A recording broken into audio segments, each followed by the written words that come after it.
Hi అండి. Welcome to Rupalavanya Swaralahari channel. ఈరోజు మీకోసం ఇంకో షార్ట్ అండ్ స్వీట్ స్టోరీతో వచ్చేసాను. ఇది కూడా చూసి ఎలా ఉందో చెప్పడం మర్చిపోకండి. ఇంకా కథలోకి వెళ్ళిపోదాం. అది ఒక కళ్యాణ మండపం. ఆ మండపంలో ఆ రోజు హర్ష, గీతికల పెళ్లి జరగబోతోంది. విశ్వనాథం గారి ఏకైక కుమార్తె గీతిక. ఆయన కోట్ల రూపాయల ఆస్తికి ఆమె వారసురాలు. చిన్నప్పటి నుంచి ప్రాణంగా పెంచుకున్న ఆమె కోసం ఎన్నో రోజులు ఎన్నో రకాలుగా వెతికి చివరికి హర్ష అయితే పర్ఫెక్ట్ అనుకున్న విశ్వనాథం గారు వాళ్ళ పెద్దవాళ్లతో మాట్లాడి అతనితో గీతిక పెళ్లి చేయాలి అని నిర్ణయించారు. ఎప్పుడూ తండ్రి నిర్ణయానికి తలవంచడమే తప్ప ఇది నాకు కావాలి అని అడిగి తీసుకోవడం తెలియని గీతిక ఈ నిర్ణయానికి కూడా అలాగే అంటుంది. అలాగే అంటూ తల ఊపుతుంది. కానీ ఆమె మనసులో ఏదో చిన్న వెలితి. తను సాధించాలి అనుకున్నది సాధించకుండా పెళ్లి చేసుకోవడం ఆమెకి అంతగా ఇష్టం లేదు. తన తండ్రిలాగానే తను కూడా ఒక మంచి బిజినెస్ ఉమెన్గా పేరు తెచ్చుకోవాలి అని ఆమె కల. అది కూడా తండ్రి సహాయం లేకుండా. ఆ విషయం ఆయనకి చెప్పినా పెద్దగా పట్టించుకోలేదు. ఆడపిల్లవి, అంత పెద్ద బాధ్యతలు నువ్వు మోయలేవమ్మా. నీకంటూ ఒక తోడుంటే ఆ బిజినెస్లన్నీ అంతా అతనే చూసుకుంటాడు. నీకు అంతగా కావాలి అంటే అతనికి కూడా సహాయంగా ఉండొచ్చు. అది కూడా ఇంట్లో ఏం టైం పాస్ కావట్లేదు అని నువ్వు అనుకుంటేనే అంటూ కొట్టిపడేస్తారు. ఆ మాట విన్నాక ఆయన అసలు ఉద్దేశం తన కూతురు బయటకొచ్చి బిజినెస్ రన్ చేయకూడదు అని కాదు. తను పడుతున్న మెంటల్ టెన్షన్ తన కూతురు పడకూడదు అని. ఆమె సంతోషం కోసమే కదా ఆయన రాత్రి పగలు కష్టపడి ఎంతో స్ట్రెస్ తీసుకుని ఆయన తెలివితేటలతో తన కోట్ల రూపాయలు సంపాదించి పెట్టాడు. వాటిని ఖర్చు పెట్టుకుంటూ కనీసం తన కూతురైనా హ్యాపీగా లైఫ్ని ఎంజాయ్ చేయాలి తప్ప ఎలాంటి బాధ్యతలు నెత్తిమీద పెట్టుకుని ఆమె నలిగిపోకూడదు అని. కానీ ఆ ఉద్దేశం ఆమె సాధించాలి అనుకున్న విజయాన్ని తొక్కిపట్టేసింది అని, ఆయన ప్రేమ ఆమె ఆశయాలను నీరు కారుస్తుంది అని అతను ఏమాత్రం గ్రహించలేకపోయారు.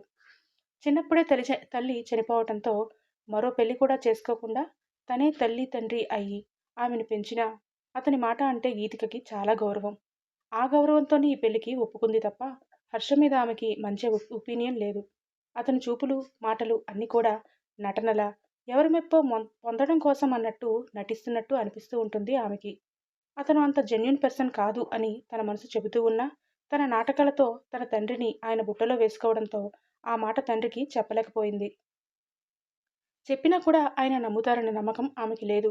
చిన్నపిల్లవి, నీకేం తెలుసమ్మా? అన్నీ ఆలోచించాకనే కదా నేను ముందడుగు వేస్తాను. నీ విషయంలో నేను తప్పుగా ఏదీ చేయను అని కొట్టిపడేస్తారని ఆమెకి బాగా తెలిసి ఉండటంతో ఏదైతే అదే జరిగింది. నాన్నున్నారు కదా, అంతా ఆయనే చూసుకుంటారు అన్న ధైర్యంతో ఆ పెళ్లిపేటలు ఎక్కడానికి సిద్ధపడింది గీతిక. హర్ష డబ్బుకే తప్ప మనిషికి మనసుకి ఎటువంటి విలువ ఇవ్వని ఒక కరెన్సీ నోట్ లాంటివాడు. జల్సాలకి అలవాటు పడి తనే కాకుండా అతని తండ్రి చేసిన అప్పులు తీర్చడానికి కూడా అతనికి చాలా ఎక్కువ మొత్తంలో డబ్బులు కావాలి.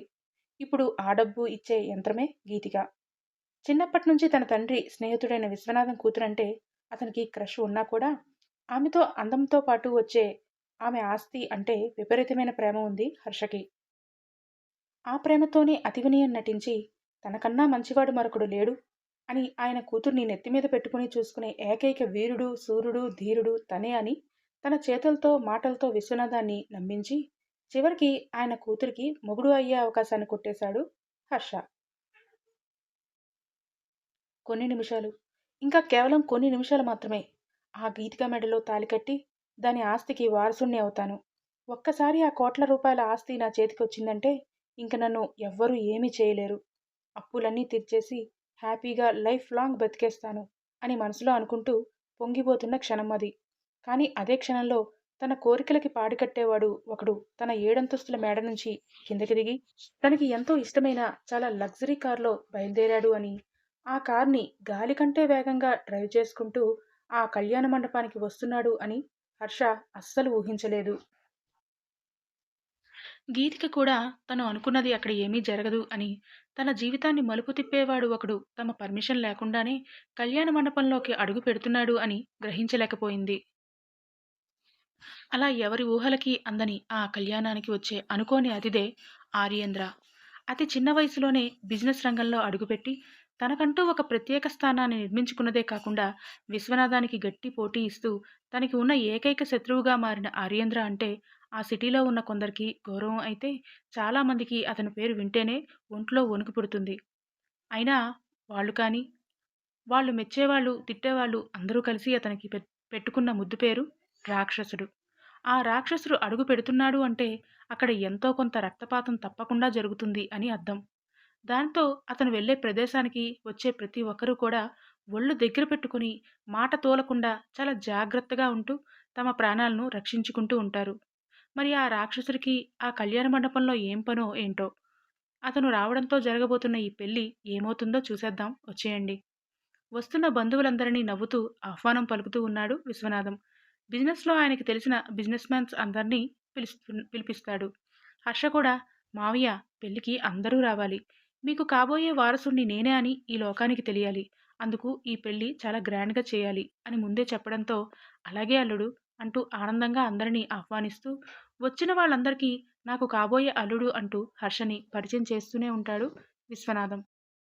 అంకుల్ ముహూర్తానికి టైం అయిందని పంతులు గారు మిమ్మల్ని రమ్మంటున్నారు అని అక్కడికి వచ్చి చుట్టాలలో ఒక అబ్బాయి చెప్పడంతో తన కూతురి మెడలో అల్లుడు కట్టే మాంగళ్యం అది పడే ఆ క్షణాలను కల్లారా చూసుకుని వాటిని కళ్ళల్లో నింపుకోవాలి అన్న ఆశతో మండపం దగ్గరికి వస్తాడు అతను. అందరి ఆశీర్వాదం కోసం వెళ్ళిన తాలిబొట్టు వైపు ఆశగా చూస్తూ ఉంటాడు హర్ష. ఇంకా ఎంతసేపు? త్వరగా ఆ తాళి తీసుకొచ్చి నాకిస్తే నేను అది దీన్ని మెడలో కట్టి దీనితో పాటు ఆశను కూడా సొంతం చేసుకుంటాను కదా అని మనసులో అనుకుంటూ ఆ తాళి తన చేతిలోకి వచ్చే క్షణం కోసం ఆరాటపడిపోతూ ఉన్నాడు హర్ష. తల వంచుకుని కూర్చున్న గీతిక మొహంలో ఏదో భయం ఉంది. ఈ పెళ్లి ఆమె జీవితంలో సంతోషాలను తెస్తుందా? లేదంటే ఉన్న స్వేచ్ఛని పోగొడుతుందా అనేది ఆమెకి అర్థం కావడం లేదు. కనీసం ఈ సమయంలో తన కన్న తల్లి తోడుగా ఉన్నా ఎంతో కొంత భరోసాని ఇస్తూ ఆమెకి తోడుగా ఉండేది. కానీ కనీసం తనకి ఆ అదృష్టం కూడా లేదు. చిన్నప్పుడే తనకి కనీసం ఊహ కూడా తెలియనప్పుడే తన తల్లి చనిపోయింది. అప్పటినుంచి తండ్రి దగ్గరే పెరిగింది. అడగకముందే అన్నీ ఆమె కాళ్ళ దగ్గరికి వచ్చేవి. ప్రేమగానే మాట్లాడేవారు. కానీ ఎక్కడో మూల, ఏదో మూల ఆమెకి అసంతృప్తి. ఎంతైనా అమ్మ ప్రేమ, నాన్న ప్రేమ రెండిటికి తేడా ఉంటుంది కదా! "ఏమ్మా! ఎలా ఉన్నావు? తిన్నావా? ఈరోజు స్కూల్లో ఏమైంది? బాగా చదువుకున్నావా? ఎన్ని మార్క్సొచ్చాయి?" అంటూ అడగడమే తప్ప, ఆమెతో పక్కనే కూర్చుని కాస్త టైం స్పెండ్ చేసే టైం వాళ్ళ నాన్నకి ఎప్పుడూ లేదు.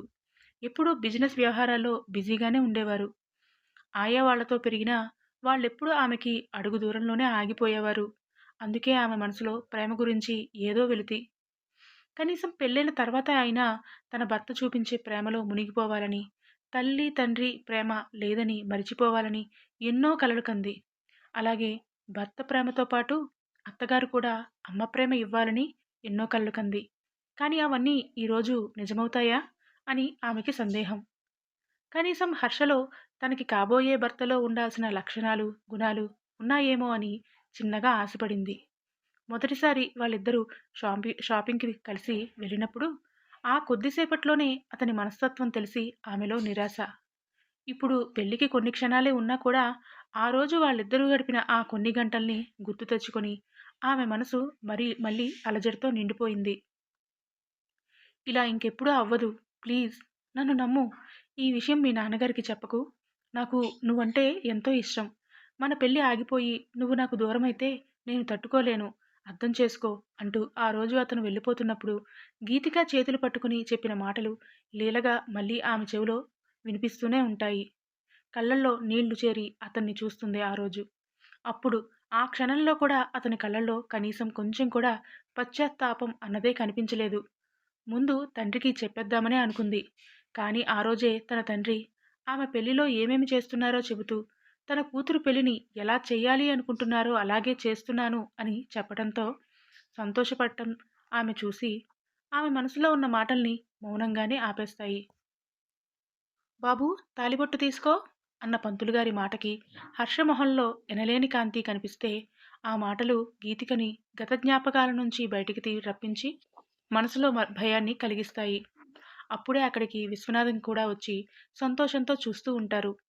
ఆయన కళ్ళల్లో కనిపిస్తున్న సంతోషానికి చిన్నగా నవ్వుతూ ఉంటుంది గీతిక. కానీ ఆమె మనసులో భయాన్ని బయటికి చెప్పలేకపోతుంది. సరిగ్గా అప్పుడే ఆ కళ్యాణ మండపం బయట ఆడి బ్లాక్ కలర్ పడవలాగా పెద్దగా ఉన్న కార్ వచ్చి ఫాస్ట్‌గా ఆగింది. సెక్యూరిటీ వాళ్ళు ఆ పెళ్లికి వచ్చిన అతిథుల్లోనే వాళ్ళు కూడా ఒకరు అనుకుని డోర్ తీసుకుని బ్లాక్ షూతో, బ్లాక్ కోట్ వేసుకుని, బ్లాక్ గాగుల్స్ పెట్టుకుని స్టైలిష్‌గా అడుగుపెడుతున్న అతన్ని చూసి సెల్యూట్ చేసి లోపలికి సంతోషంగా ఆహ్వానిస్తారు. ఫుల్ హ్యాండ్స్‌తో ఉన్న అతని చేతిని ఒకసారి పైకెత్తి, ఆ కోట్ కొంచెం వెనక్కి జరగడంతో తన కుడి చేతికి కనిపిస్తున్న వాచ్‌లో టైం ఎంతయిందో చూసుకుంటాడు అతను. కాసేపటి క్రితం అతని పిఏ చెప్పినట్టు ఆ పెళ్లికి ఇంకా కొన్ని క్షణాలే టైం మిగిలిందని అర్థమయ్యి అతని నడకలో వేగాన్ని పెంచుతాడు. లోపలికి అడుగుపెడుతుంటే అప్పటికే అక్కడున్న బిజినెస్ మ్యాన్స్ కొంతమంది అతను ఎవరో తెలిసి చిన్నగా నవ్వుతూ ఈ పెళ్లికి అతన్ని కూడా ఆహ్వానించారు ఏమో అనుకుని పలకరిస్తూ ఉంటారు. కానీ కనీసం వాళ్ళు ఎవరిని కన్నెత్తి కూడా చూడడు అతను. ఆల్రెడీ అతని తత్వం తెలిసిన వాళ్ళంతా కూడా ఏమీ అనకుండా మళ్ళీ పెళ్లి చూడటంలో మునిగిపోతారు. పెళ్లి మండపానికి కాస్త దూరంలో నిల్చుని చూస్తున్న ఆహుతులు అందరినీ తోసుకుంటూ ఒక్కసారిగా అతను ముందుకి వెళ్ళిపోతుంటే ఎవరు అన్నట్టు అతన్నే చూస్తారు అందరూ. 6 అడుగుల పొడుగు, సిల్కీ హెయిర్, నుదుటి మీదికి పడుతూ చిరుగాలికి అటు ఇటూ ఊగుతున్న హెయిర్, బ్లాక్ గాగుల్స్‌ని తీసి కోటికి తగిలించుకుంటున్న అతను కళ్ళల్లో ఏదో తెలియని కోపం కనిపిస్తుంది వాళ్ళందరికీ. కరెక్ట్‌గా ఆగి విశ్వనాథం గారి వెనకాతల నిల్చుని పీటలపైనే ఉన్న పెళ్ళికొడుకుని, పెళ్ళికూతురిని కోపంగా చూస్తూ ఉంటాడు అతను. ఆ సమయంలో అతని దవడలు బిగుసుకుంటే, కుడి చేతి పిడికిలి ఇంకా గట్టిగా బిగుసుకుంటుంది. అతని ఆకుపచ్చని నరాలన్నీ పైకి పొంగి, తెల్లని శరీరంపై కనిపిస్తుంటే ఒక్క క్షణం కూడా లేట్ చేయకుండా, అడ్డుగా నిల్చుని ఉన్న విశ్వనాథం గారిని భుజంపై చేతిని వేసి పక్కకు జరిపి, అతని షూస్ కూడా తీయకుండా వాటితోనే పెళ్లి మండపంపైకి వెళ్ళిపోయి, తాళి కట్టడానికి ముందుకు వంగిన హర్షని ఎడంచేత్తో పక్కకి లాగి పడేస్తాడు. అతని చేతిలోంచి కిందకి జారిపోతున్న తాళిబొట్టుని తీసుకుని అందరూ చూస్తుండగానే ఎవరూ ఊహించనట్టుగా గీతిక మెడలో 3 ముళ్ళు వేసేస్తాడు. ఒక్కసారిగా కళ్యాణ మండపంలో ఉన్న అందరూ ఆశ్చర్యంతో చూస్తూ ఉండిపోతారు. గీతిక అయితే తన మెడలో తాళి కడుతున్నది ఇంకా హర్షనే అనుకుని కన్నీళ్లతో కిందకే చూస్తూ తన మెడలో పడిన తాళిబొట్టునే చేతుల్లోకి తీసుకుని చూస్తూ కన్నీళ్లతో ఉండిపోతుంది.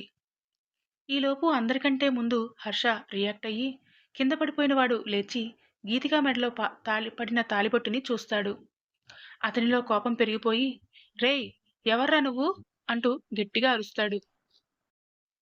వెంటనే ఈలోపు విశ్వనాథం గారు కూడా అక్కడికి చేరుకుని పెళ్లి మండపం పైకి వచ్చేసి అతని భుజాన్ని వెనక్కి తిప్పి చూడగానే ఒక్కసారిగా ఆశ్చర్యపోతారు. ఆర్యేంద్ర, నువ్వా? నువ్వెందుకు ఇక్కడికి వచ్చావు? ఏం చేశావో తెలుస్తోందా అంటూ కోపంగా అడుగుతారు. అప్పుడు తలని పైకెత్తి తన మెడలో తాళిగట్టింది హర్ష కాదు, వేరే ఇంకెవరో కొత్త వ్యక్తి అని అర్థం చేసుకుంటుంది గీతిక. దానితో ఆమె కనుబొమ్మలు ముడిపడి కంగారుగా వాళ్ళనే చూసి లేచి నిల్చుంటుంది. మావయ్య, వీడెవడో మీకు తెలుసా? అయినా ఎవడైతే నాకేంటి? నాకు కాబోయే భార్య మెడలో వాడెలా తాళి కడతాడు అంటూ కోపంగా పిడికిలి బిగించి ఆర్యేంద్ర వైపు దూసుకొస్తాడు హర్ష. కాని ఆర్యేంద్ర మొహంలో చిన్న నవ్వు. ఆ నవ్వుకి విశ్వనాథం గారు కూడా కొద్దిగా భయపడతారు.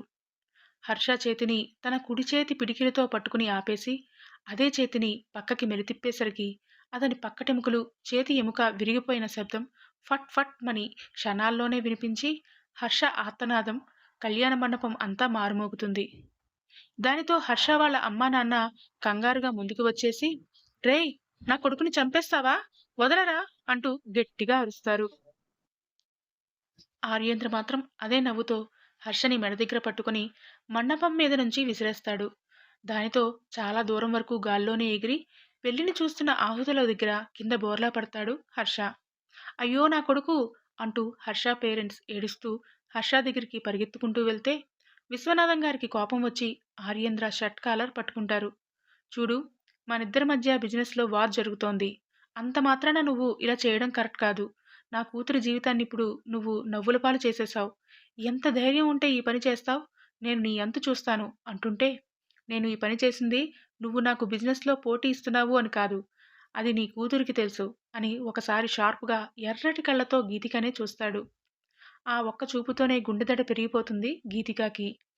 తన జీవితంలో ఎప్పుడూ అలా ఒక వ్యక్తిని అంత కోపాన్ని చూడలేదు. తన తండ్రి ఎక్కువ స్వేచ్ఛని ఇవ్వకపోయినా ఎలాంటి భయాలు ఆమె దరి చేరకుండా పెంచాడు. ఎంతో అల్లారుముద్దుగా గాజు బొమ్మలా పెరిగిన ఆమెకి ఇప్పుడు ఆర్యేంద్ర కళ్ళల్లో కోపం, పగ, ద్వేషం ఆమె మనసుని భయపెడతాయి. అతని కళ్ళల్లో కనిపిస్తున్న ఆ భావాలకి తను ఎందుకు కారణమైందో ఆమెకి కూడా తెలియక కనుబొమ్మలు ముడుస్తూ అతన్నే చూస్తుంటే, ఏంటలా చూస్తున్నావు? ఏం చేశానా అనా? అవును. నీ జీవితంలో చేసిన తప్పుల్లో ఏది అని గుర్తుంటుంది? అవన్నీ తీరిగ్గా ఒక్కోటి గుర్తొచ్చేలా నేను చేస్తాగా. ఇకపైన నీ జీవితం నా సొంతం అంటూ మరుక్షణం ఆమె చేతిని పట్టుకుని మండపం కిందకి లాక్కుంటూ పోతాడు. వెనకే విశ్వనాథం గారు గట్టిగా అరుస్తూ వచ్చిన ఆ అరుపులు అతని మెదడుని చేరవు. గీతిగా ఒక బొమ్మలా అతని వెనకే నడుచుకుంటూ వెళ్తుంటే అతని వేగాన్ని అందుకోవడానికి ఆమె పరిగెత్తవలసి వస్తుంది. లోపల ఏం జరిగిందో బయట సెక్యూరిటీకి తెలియకపోవడం వల్ల ఆర్యేంద్ర అలా గీతిక చేతిని పట్టుకుని ఫాస్ట్గా తీసుకొస్తుంటే ఏం జరిగిందో అని గ్రహించేలోపే వాళ్ళందర్నీ ఇంకో చేత్తో నెట్టుకుంటూ తన కార్ దగ్గరికి తీసుకెళ్లిపోతాడు ఆర్యేంద్ర. వెనక సీట్లో ఆమెను లోపలికి తోసి పక్కనే అతను కూడా చేరిపోయి డ్రైవర్కి సిగ్నల్ ఇవ్వడంతో క్షణంలో ఆ కార్ అక్కడి నుంచి మాయమైపోతుంది. విశ్వనాథం గారు గట్టిగా అరుస్తూ సెక్యూరిటీ వాళ్ళపై అరిచినా కూడా లాభం లేకపోతుంది. ఎవరు మీరు? ఎందుకు నన్ను పెళ్లి చేసుకుని ఇలా తీసుకెళ్తున్నారు? నేను మీకేం చేశాను? అంటూ కారులోనే గట్టిగా ఏడుస్తూ అడుగుతూ ఉంటుంది. ఎందుకంత తొందర? ఇప్పుడు నువ్వు చేసిన తప్పులన్నీ చెప్పడానికి, గుర్తు చేయడానికి నీకు నాకు జీవితాంతం టైం ఉందిగా. నెమ్మదిగా అన్నీ గుర్తొచ్చేలా చేస్తాను. ముందు ఇంటికి వెళ్ళాలి కదా. నీకు చాలా గ్రాండ్‌గా వెల్కమ్ ప్లాన్ చేశాను అంటూ నవ్వుతాడు. ఆ నవ్వుకే గీతిక గుండె ఆగిపోయినంత పనవుతుంది. ఏంటి మీరనేది? నేను మీకు ఏదైనా అపకారం చేస్తే అది చెప్పండి.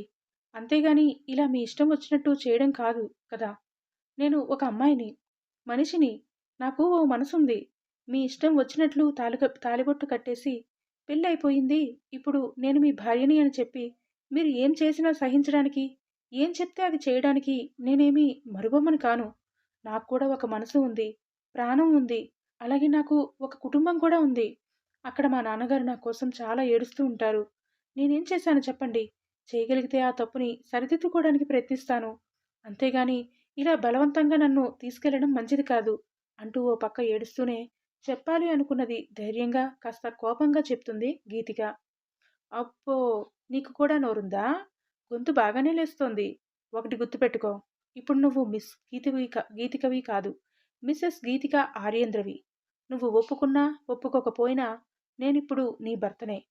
నువ్వు చేసే ప్రతి పనులు, వేసే అడుగు, అంతెందుకు తీసుకునే ప్రతి శ్వాస కూడా నా పర్మిషన్ తీసుకునే తీసుకోవాలి. ఇన్నాళ్ళు మీ నాన్న పెంపకంలో నువ్వు ఎలా పెరిగావో నేను ఊహించగలను. కానీ ఇప్పుడు నీ పొగరంతా నేను అణుస్తాను. ఈ ఆర్యేంద్ర అంటే ఏంటో చూపిస్తాను.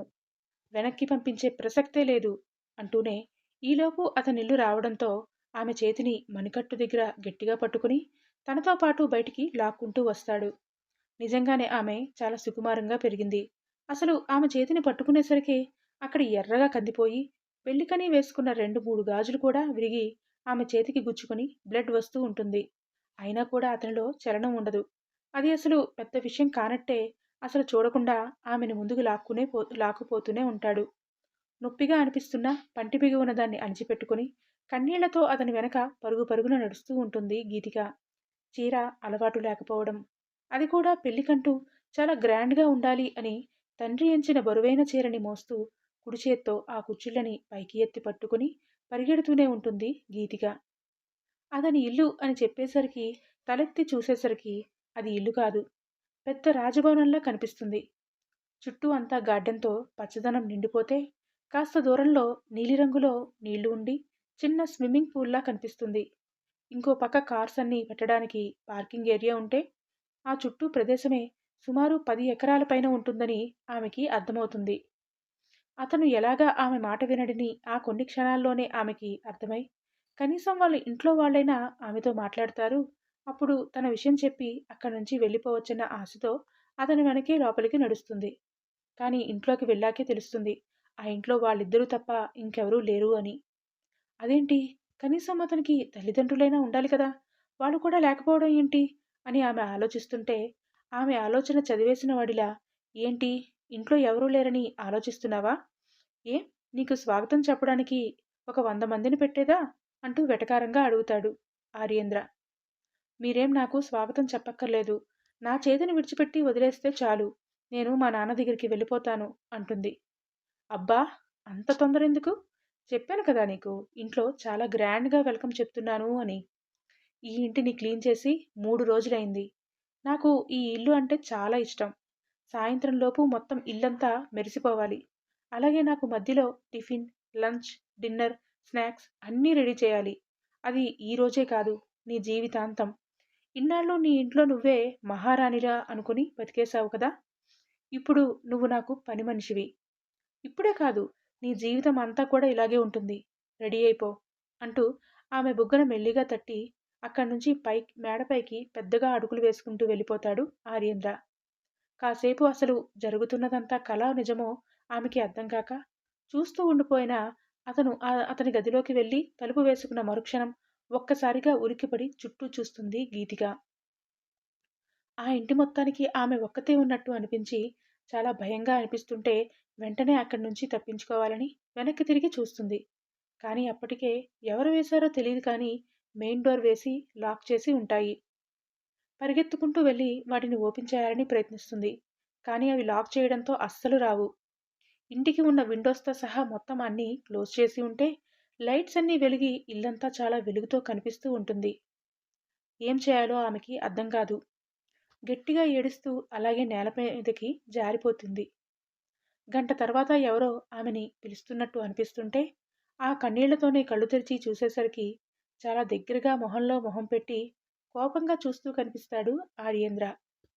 ఉలిక్కిపడి భయపడుతూ లేచి కూర్చుని కాళ్లతో పాకుతూ వెనక్కి జరిగిపోతుంది గీతిక. ఏంటి మహారాణి గారు, హాయిగా పడుకున్నట్టున్నారు? నేను చెప్పిన పని ఎంతవరకు వచ్చింది? అసలు లేచావా లేదా? అంటూ ఒక్కసారిగా గట్టిగా అరుస్తూనే ఆమె మోచేతి దగ్గర పట్టుకుని పైకి లేపుతాడు.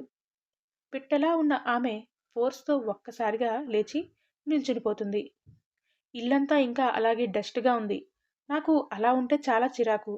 తొందరగా పని స్టార్ట్ చెయ్యు. ఇంటి మొత్తంలో 20 రూమ్స్ ఉన్నాయి. నాకు మాత్రం నా రూమ్ స్పెషల్‌గా ఉండాలి. ఒక రూమ్‌కి లాక్ చేసి ఉంది. అది తప్ప మిగతావన్నీ క్లీన్ చేయాలి అంటూ ఆమెని రెక్కపట్టుకుని ఇల్లంతా తిప్పి చూపిస్తూ ఉంటాడు ఆర్యేంద్ర. ఇది కిచెన్, ఇది డ్రెస్సింగ్ రూమ్, ఇది డైనింగ్ హాల్, ఇది నా రూమ్ అని ఒక్కొక్కటిగా అన్నీ చూపించి అన్నీ క్లీన్ చేసి నాకు లంచ్ ప్రిపేర్ చెయ్యు అని కోల్డ్ వాయిస్‌తో చెప్తూ ఉంటాడు. కానీ ఆమె కళ్ళు లాక్ చేసి ఉన్న ఒక రూమ్ వైపు చూస్తూ నిలిచిపోతాయి. అది ఆర్యేంద్ర క్షణాల్లో గ్రహించేసి కోపంగా ఆమె చెంపల్ని పట్టి తన వైపుకు తిప్పుకుని, చెప్పా కదా, ఒక రూమ్ లాక్ చేసి ఉంటుంది. నువ్వు వెళ్ళడానికి వీల్లేదని. ఆ రూమే అది.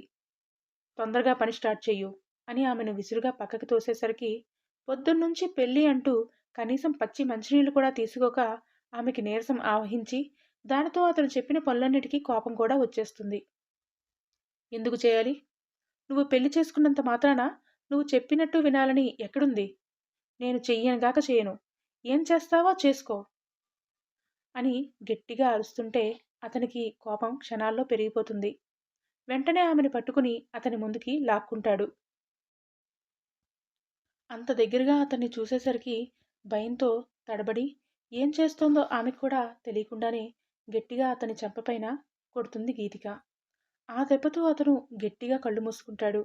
కానీ ఆమె భుజంపై ఉన్న అతని చేతి పట్టులో మాత్రం పట్టు అస్సలు తగ్గదు. కొన్ని క్షణాల్లోనే ఏం జరిగిందో ఆమె అర్థం చేసుకుని అనవసరంగా తొందరపడ్డానేమో అని అనిపిస్తుంది. అందుకే బెదురుతున్న కళ్ళతో భయంతో అతన్నే చూస్తుంటే చింత నిప్పుల్ని తలపించే అతని కళ్ళను తెరుస్తాడు. ఆ కళ్ళను చూడగానే ఆమె గుండె ఆగినంత పని అయిపోతుంది. నాకు తెలిసే, నీలో పొగరు మామూలుగా లేదు. మంచిగా చెప్తే నీకు ఎక్కదు. ఎంత ధైర్యం ఉంటే నా మీద చెయ్యి చేసుకుంటావ్? ఇప్పుడు ఏంటో నీకు పూర్తిగా చూపిస్తాను. అప్పుడేం చేస్తావో చూస్తాను అంటూనే మళ్ళీ మెడ దగ్గర వెనకగా పట్టుకుని మేడపైకి ఈడ్చుకుంటూ తీసుకెళ్ళిపోతాడు ఆర్యేంద్ర. ఆమె పట్టుచీర కాళ్ళల్లో పడి తడబడుతున్నా అలాగే రాసుకుంటూ వెళ్ళిపోయేసరికి ఆమె పాదాలకి మెట్ల చివరలు తగిలి కొద్దిగా బ్లడ్ కూడా వస్తూ ఉంటుంది. అయినా కూడా అలాగే తీసుకెళ్ళిపోతాడు ఆర్యేంద్ర. అతని రూంలోకి తీసుకెళ్లి బెడ్ పైకి విసిరినట్టే తోసి ఒక్కసారిగా డోర్ లాక్ చేసి ఆమె పైకి చేరిపోతాడు. అసలు అంత ఫాస్ట్‌గా అతను అలా చేస్తాడని ఊహించని ఆమె ఆశ్చర్యంగా కళ్ళు పెద్దవి చేసి భయంగా చూస్తూ ఉండిపోతుంది. అతను ఆమె పైపైకి వస్తుంటే కాళ్లతో బెడ్‌ని తంతూ వెనక్కి పాకుతూ బెడ్ రెస్ట్ రాగానే ఆగిపోయి కాళ్ళు ముడుచుకొని ఏడుస్తూ, ప్లీజ్ నన్ను వదిలేయ్. మా నాన్న అక్కడ నా కోసం ఎదురు చూస్తూ ఉంటారు. నాకు చాలా భయంగా ఉంది అంటూ 2 చేతులు జోడిస్తుంది గీతిక. కానీ ఆ క్షణం అతనికి వేరే ఇంకేమీ కనిపించట్లేదు, వినిపించట్లేదు. అతన్ని ఆమె కొట్టిన చెంపదెబ్బ మాటి మాటికి గుర్తొస్తుంటే, ఆమె 2 కాళ్ళను పట్టి కిందకి లాగేసి, ఆమె 2 చేతుల్ని అతని చేతులతో లాక్ చేసి, క్రూరంగా ఆమె పెదాలపై దాడి చేస్తాడు. జీవితంలో మొదటి ముద్దు. తన భర్తతో ఎంతో ఇష్టంగా, ప్రేమతో పెట్టాలి అనుకున్న ఆమె ఆశలన్నీ కుప్పకూలిపోతాయి. ఎంతో క్రూరంగా, మొరటుగా, నొప్పి వచ్చేలా ఆమె పెదాల్ని పీల్చి పిప్పి చేస్తూ ఉంటాడు. పళ్లతో కొరికి అతని కోపాన్ని అంతటినీ ఆ ముద్దులోనే ఆమెకి చూపిస్తూ ఉంటాడు. ఆమె పెదాల నుంచి బ్లడ్ రావడం మొదలయ్యాక, అది కూడా అతని నోట్లోకి తీసుకుంటూ, ఆమె పెదాలను వదిలి ఈసారి ఆమె మెడపైన దాడి చేస్తాడు ఆర్యేంద్ర. మృదువుగా ఉన్న ఆమె శరీరం క్షణాల్లోనే అతని చర్యలతో ఎర్రగా కందిపోయినట్టు అయిపోతుంది. పెదాలతో అతని పళ్లతో ఇష్టం వచ్చినట్టు కొరుకుతూ ఆమె పైన కోపాన్నంతటినీ చూపిస్తుంటే కాసేపట్లోనే ఆ కోపం బదులు అతనిలో కోరిక కూడా మొదలవుతుంది. ఆమె గట్టిగా ఏడుస్తూ అతన్ని ఎంత దూరం జరపాలని ప్రయత్నిస్తున్నా అతని పశుబలం ముందు ఆమె బలం కూడా ఓడిపోతుంది. ఆమె తేరుకునే లోపే ఆమె పట్టుచీరను పట్టుకుని ఫట్మని లాగేస్తాడు. పిన్‌తో సహా అది కూడా వచ్చి ఆమె భుజంపైన లోతుగా గాయం అవుతుంది. అయినా కూడా పట్టించుకోడు. ఆమె చీరతో పాటు అతని బట్టలు కూడా తీసేస్తుంటే ఒక్కసారిగా వణికిపోతుంది గీతిక. వద్దు. ప్లీజ్. సారీ. నేను నిన్ను కొట్టకుండా ఉండాల్సింది. నన్ను వదిలేయ్ అని చేతులు 2 ఎత్తి దండం పెడుతుంటే మళ్ళీ ఆమె చేతుల్ని లాక్ చేసి ఈసారి ఆమె ఎదపైన దాడి చేస్తాడు. ఎంతో శుతిమెత్తగా తగులుతున్న ఆమె అందాలు అతనిలో కోరికని మరింతగా పెంచేస్తే అతను చేస్తున్న ఆ దారుణకాండకి ఆమె నిలువెల్లా వణికిపోతుంది.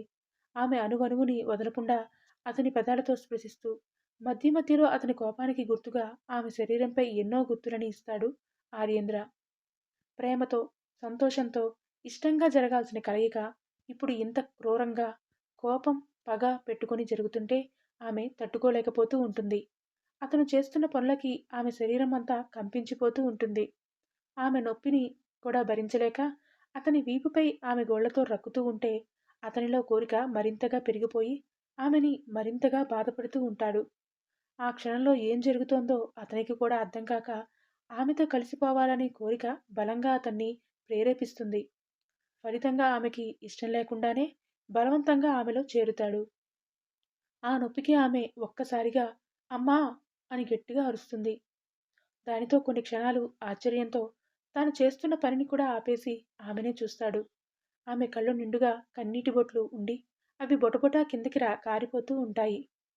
ఒక్క క్షణం ఆమె మీద నుంచి లేచిపోవాలి అనిపిస్తుంది.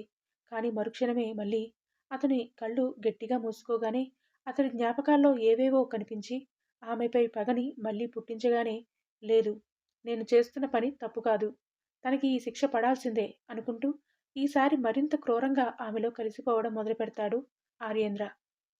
అతని వేగాన్ని తట్టుకోవడం ఆమె వల్ల కాక గట్టిగా అరుస్తూనే అతన్ని పట్టుకుంటుంది. అతని వేగం పెంచే కొద్దీ ఆమెలో ఎవరో బలంగా దూరి శక్తిని మొత్తం లాగేస్తున్నట్టు అయిపోయి మెల్లిగా స్పృహ తప్పడం మొదలుపెడుతుంది. కానీ అతనిలో కోరిక మొత్తం తీరే వరకు అతనిలో మాత్రం విశ్రాంతి అనేదే ఉండదు. ఆమెలో పూర్తిగా కలిసిపోయి తన కోరిక మొత్తం తీరాక క్షణం కూడా ఆమె పైన ఉండకుండా అక్కడి నుంచి లేచి తన బట్టలు వేసుకుని బయటికి వెళ్ళిపోతాడు. ఆమె మాత్రం ఆ రోజంతా కనీసం శరీరంపై బట్టలు కూడా లేకుండానే స్పృహ తప్పి అలాగే ఉండిపోతుంది. బయటకొచ్చిన అతనికి శరీరం చాలా తేలికగా అనిపిస్తున్నా, స్ట్రెస్ తగ్గిపోయినా మనసులో మాత్రం ఏదో బరువుగా అనిపిస్తుంది.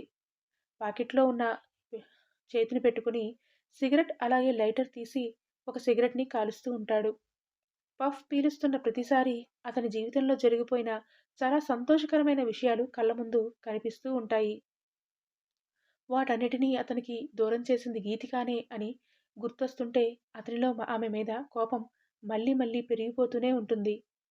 గట్టిగా కళ్ళు మూసుకుని బొటనవేలితో నుదుటిపై రాసుకుంటూ తనని తాను తనని తాను కంట్రోల్ చేసుకుంటూ ఉంటాడు.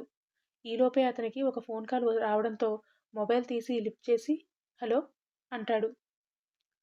సార్, విశ్వనాథం మన కంపెనీపైకి వచ్చి గొడవ చేస్తున్నాడు. పోలీసులు కూడా వచ్చారు. చాలా గొడవగా ఉంది. నాకేం చేయాలో తోచట్లేదు. మీరు కొంచెం ఫాస్ట్‌గా రండి సార్ అంటూ అతని మేనేజర్ చెప్పిన మాటలు విని గట్టిగా శ్వాస తీసుకొని వదిలి వస్తున్నాను అంటూ కాల్ కట్ చేసి మిగిలిన సిగరెట్ని ఫినిష్ చేసి అక్కడే పడేసి పెద్ద పెద్ద అడుగులు వేసుకుంటూ డోర్ ఓపెన్ చేసి బయటికి వెళ్ళాక మళ్ళీ అలాగే లాక్ చేసేసి తన కారులో రైమంటూ అక్కడి నుంచి వెళ్ళిపోతాడు ఆర్యేంద్ర. కానీ ఇక్కడ గీతిక ప్రాణం ఉన్న శవంలా అలాగే బెడ్పై పడుకుని ఉండిపోతుంది. ఆమెకి కనీసం బయట ప్రపంచంలో ఏం జరుగుతోందో కూడా తెలీదు. ఆ రోజు సాయంత్రానికి ఒళ్ళంతా చాలా నొప్పిగా అనిపించి మండుతుంటే మెల్లిగా కళ్ళు తెరవడానికి ప్రయత్నిస్తుంది గీతిక. పైన సీలింగ్పై ఆగకుండా తిరుగుతున్న ఫ్యాన్, ఆ పక్కనే ఉన్న ఏసీ కనిపిస్తుంటే అది తన రూమ్ కాదని అర్థం చేసుకుని మెల్లిగా చేతిని కదపాలని ప్రయత్నిస్తుంది.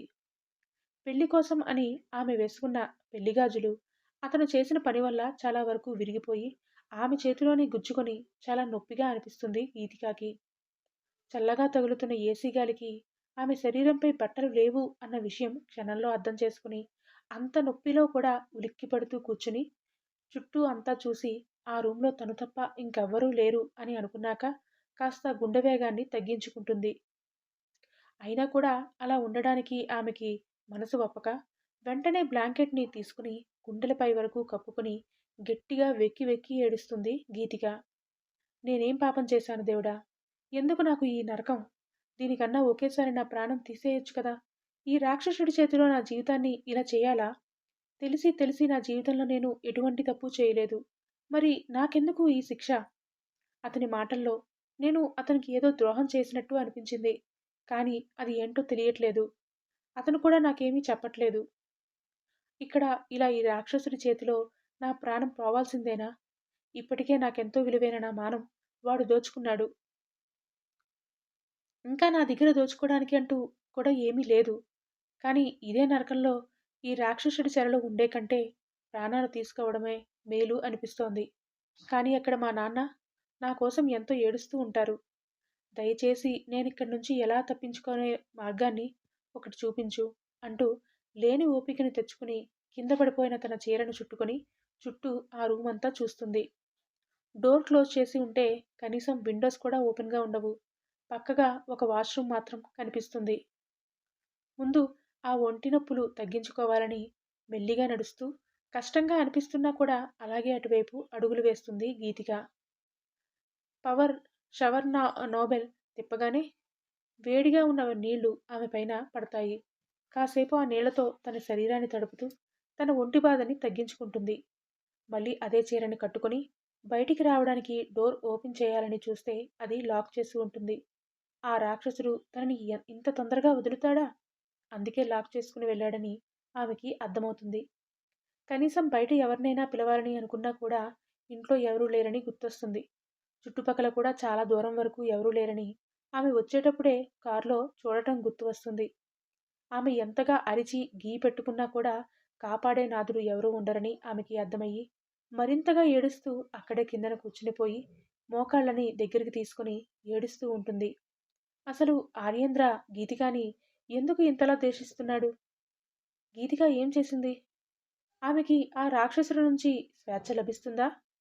చిన్న కథనే వచ్చే పార్ట్తో అయిపోతుంది. కథ నచ్చితే కామెంట్స్లో చెప్పి నెక్స్ట్ పార్ట్ అడగండి, ఫాస్ట్గా ఇచ్చేస్తాను. Thank you. మీ రూపలావణ్య.